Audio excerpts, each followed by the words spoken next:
Raccoons, though, they really, I feel like, kind of they get looked at, I feel like, as Mother Nature's kind of hitman a little bit. They really have come into their own as being just burglars. I think every time you see them, they look so guilty. They look like they call them bandits. They have that kind of a mask on them. I mean, when they see our houses or your house, they just see a tree.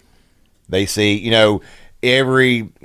the neighborhoods and subdivisions are tearing down more woods and more environment to build the houses, so they're running out of places. And they don't have really, their main predator is man.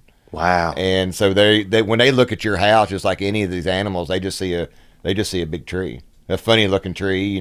They can climb right up the siding, right up a downspout, and they'll find a way in. And they'll make your home their home. So they just see your house as a tree, really. That's it. I mean, that's what they see it as.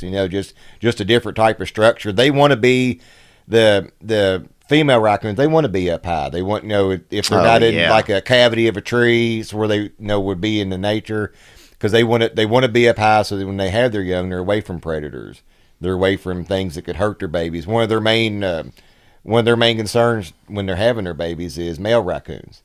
Another one of Mother Nature's things is a male raccoon will search out the female and kill those babies to make her come into heat again, which is just Mother Nature, another cruel way of Mother Nature. It's just a cycle. It's just Mother Nature. And so the mama raccoons, or sow raccoons, what we call them, they get hide up in the attics, and they'll make their dens trying to keep away from everything else, and the male raccoons. So could it even be the own male that knocked them up? I mean, it could be. I don't know. Oh my God, dude! This sounds like a damn John Grisham. I mean, it's possible. Some of technique that we use, eviction fluid, which is mainly raccoon piss. And you can take it. I'm not a big fan of it because I like to catch the raccoon and remove it. No, I've removed it out of your house. But you can take eviction fluid and put it around their entry hole and in the attic, and the female raccoon will think there's a male present and take her babies and shag out of there. Okay, so you mean if you want to get her out of there? Yeah, some places if you use like all humane, no trapping, they can use eviction fluid, and that can make the female think there's a male present, and she'll get her babies and get out. But you still there's a raccoon there. Right. It's going to go somewhere else. It's going to be somebody else's problem. I mean, I like to trap them and get rid of it. That way I can tell the customer, hey, I've got mama, I got 5 kits out of your attic and sealed up, and we're good to go. And we got the problem solved. Otherwise, once you put that piss down, they're just looking. You're scaring them off, but you don't know where you're scaring them to. Yeah, you haven't really solved the problem. They'll either leave or they'll just go even deeper. You just carry in the one. Yeah, you haven't really solved the problem. Now, what about this? I want to get back a little bit to this. I mean, it's almost like a Shakespeare story that the female can have children, have babies, raccoon. Can have babies, and a man raccoon will come and kill the babies while they're being born. Well, after she has them. Will the male raccoon eat them or just kill them? He usually just kills them. Okay, kill them, and then kill them just so the female will go back into heat, so then he can get laid, basically. Yeah. I mean, you can put it that. I mean, it's not the only. A lot of animals do it. Lions, they'll kill the cubs. The other animals like that will kill their offspring or the offspring. It just hurts me, man. To make them come back into heat. So it just hurts my feelings.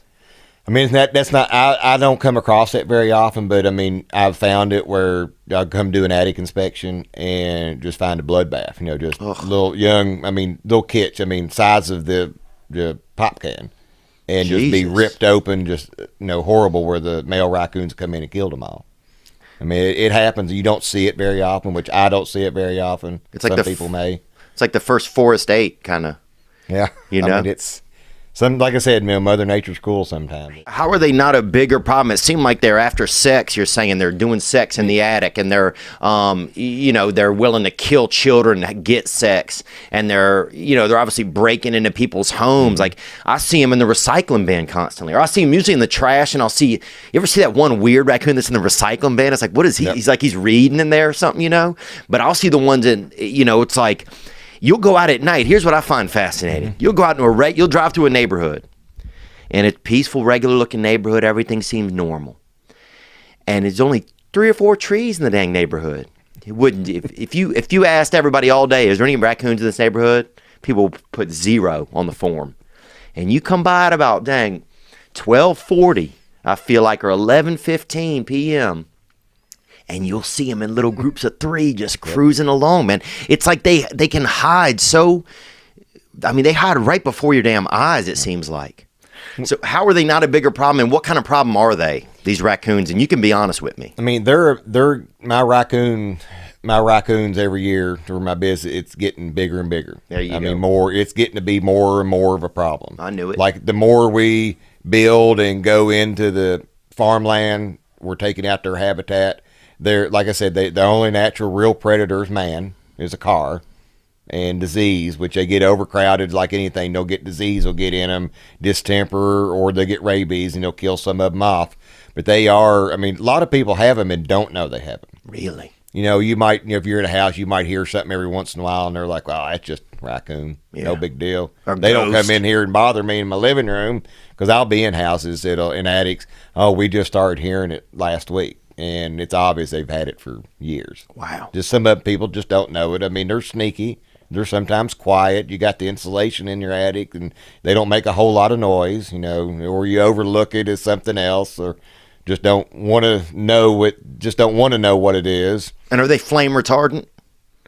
Raccoons? Can they? Are they flammable animals? I mean, or you know what I'm saying? Like their skin is so thick, it seems like they wouldn't be. In an attic, it just seemed like a good place for fire, you know, or something like bad to happen.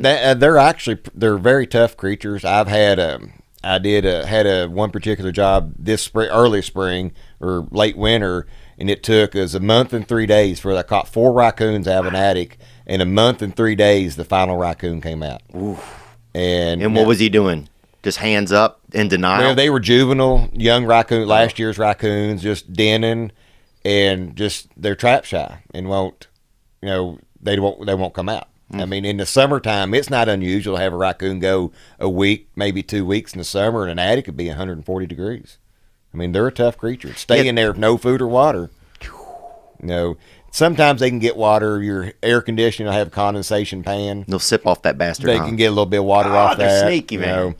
They're just so damn sneaky. That's what gets me, you know. They're just they're the real Andy Dufresnes of the damn animal kingdom. Yeah. You know what I'm saying? They're wild, man. Is there any animal as sneaky as a raccoon? I mean, let's put the crown on the prince, brother. Is there any animal as sneaky as a dang raccoon?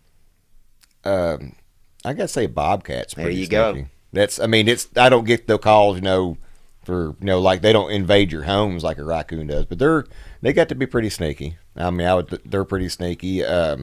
Rats.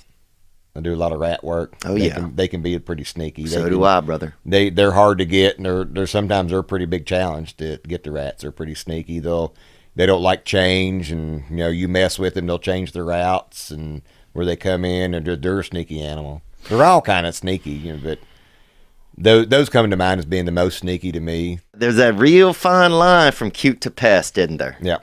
There's that real fine line. Baby raccoons, they're adorable. I mean, they're so cute.